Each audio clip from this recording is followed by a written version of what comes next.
দর্শক, স্বাগত জানাচ্ছি।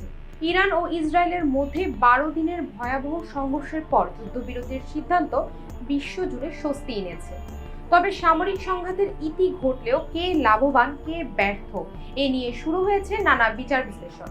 গত 13ই জুন ইসরায়েল তেহরানের পারমাণবিক স্থাপনাগুলোতে নজিরবিহীন হামলা চালায়, যার পেছনে যুক্তরাষ্ট্রের পূর্ণ সহযোগিতা ছিল।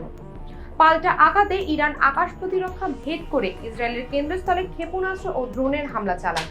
প্রথম দিনের ধাক্কা সামলে ইরানের দ্রুত ও শক্তিশালী পাল্টা আক্রমণ বিশ্লেষকদের চোখে বিস্ময় জাগিয়েছে।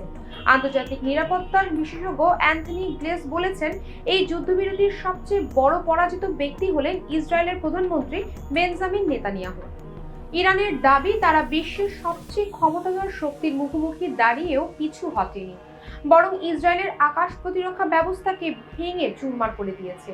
ইসরায়েলের কাছে ইন্টারসেপ্টর ক্ষেপণাস্ত্রের ঘাটতি ও অর্থনীতির স্থবিরতা বড় সংকেত ছিল। এর বিপরীতে ইরানের নিজস্ব ক্ষেপণাস্ত্র ও ড্রোন প্রযুক্তি বড় সহায়ক হয়ে উঠেছে। তেহরানের জনসমাবেশে সেনাদের সাহসিকতার প্রশংসা করে উদযাপন চলছে। ইনকিলাব স্কয়ারে হাজারো মানুষ একত্রিত হয়ে যুক্তরাষ্ট্র ও ইসরায়েল বিরোধী স্লোগান দিচ্ছেন। অন্যদিকে ইসরায়েল প্রধানমন্ত্রী নেতানিয়াহু এই যুদ্ধের পরিণামকে ঐতিহাসিক বিজয় বলে দাবি করেছেন। ইসরায়েলের মূল লক্ষ্য ছিল ইরানের পারমাণবিক কর্মসূচিকে পুরোপুরি ধ্বংস করা এবং আয়াতুল্লাহ আলী খামেনি নেতৃত্বাধীন সরকারকে ক্ষমতাচ্যুত করা। সাম্প্রতিক এই হামলায় ইরানের পারমাণবিক কর্মসূচি গভীরভাবে ক্ষতিগ্রস্ত হয়েছে বলে জানিয়েছে ইসরায়েল।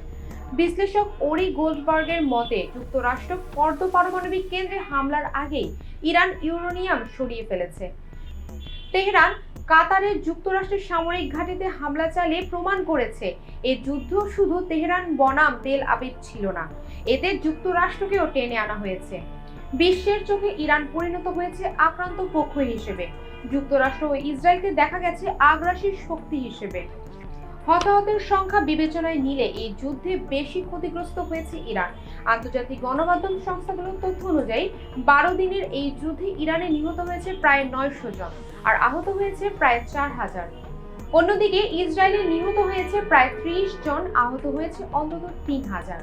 এই সংঘাতে আসল জয়ী কে তা নিয়ে বিতর্ক থাকলেও বিশ্লেষকদের মতে ইরান সরকারই এখনো পর্যন্ত সবচেয়ে বেশি সুবিধাজনক অবস্থানে রয়েছে।